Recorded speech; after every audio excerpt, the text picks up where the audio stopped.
ಈ ಲೇಖನದ ಶೀರ್ಷಿಕೆ ಮಹಾಮಾತೆ. ಬರೆದು ಪ್ರಸ್ತುತಪಡಿಸುತ್ತಿರುವವರು ಬ್ರಾಹ್ಮಿಲಾ ಮದನ್.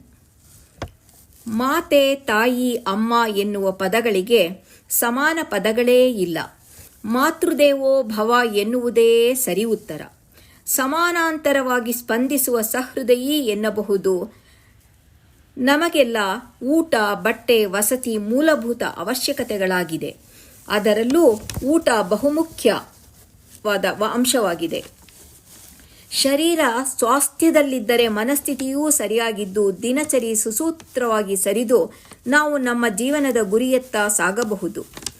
ಮನೆಯಲ್ಲಿರುವ ಗಂಡ, ಮಕ್ಕಳು, ಮೊಮ್ಮಕ್ಕಳಿಗೆ ಏನು ಬೇಕು ಏನು ಬೇಡ ಎನ್ನುವ ಇಂಗಿತವನ್ನರಿತು ಹೊತ್ತು ಹೊತ್ತಿಗೂ ಉಣಬಡಿಸುವ ಭಗಿನಿಯರಿಗೆ, ಹೆಣ್ಣು ಹೃದಯಗಳಿಗೆ ಸಮನಾರು?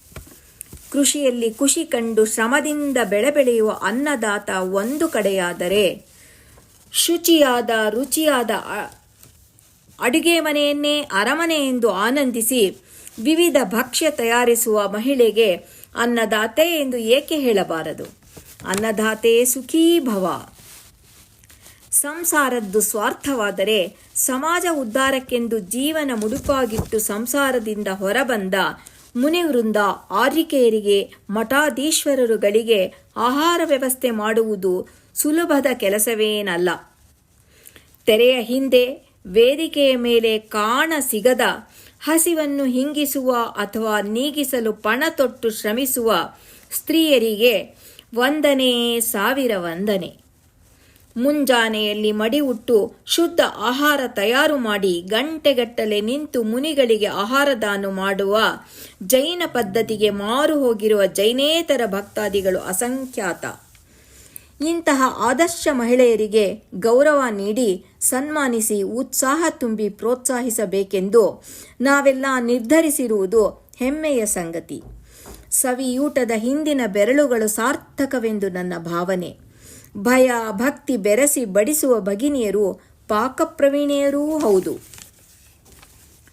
ಹಸಿದ ಹೊಟ್ಟೆಯ ಮುಂದೆ ಏನೂ ನಿಲ್ಲಲಾರದು ಎನ್ನುವ ಅಮೃತವಾಣಿಯರಿತು ಕೇವಲ ನುಡಿಯದೆ ನಡೆಯುತ್ತಿರುವ ನಾರಿಯರಿಗೆ ನಮೋ ನಮಃ.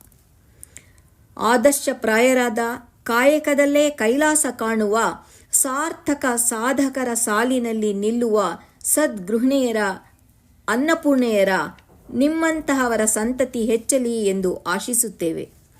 ಆಹಾರದಾನ ಮಹಾದಾನವೆಂದು ಮಾದರಿ ಮಹಿಳೆಯರಾಗಿ ನಮ್ಮ ಸಮಾಜದಿಂದ ಮಾಡುವ ಸತ್ಕಾರ ಸಮಾರಂಭಕ್ಕೆ ನಾವೆಲ್ಲ ಸಾಕ್ಷಿಯಾಗಿದ್ದೇವೆ. ಹೆಸರನ್ನು ಬಯಸದ ಹಸಿರ ಸಿರಿಯಂಥ, ಪ್ರಕೃತಿ ಮಾತೆಯಂಥ ಮಮತೆಯ ಮಾತೆಯರಿಗೆ ಧನ್ಯವಾದಗಳು. ಇತಿ ತಮ್ಮ ಬ್ರಾಹ್ಮಿಲಾ ಮದನ್.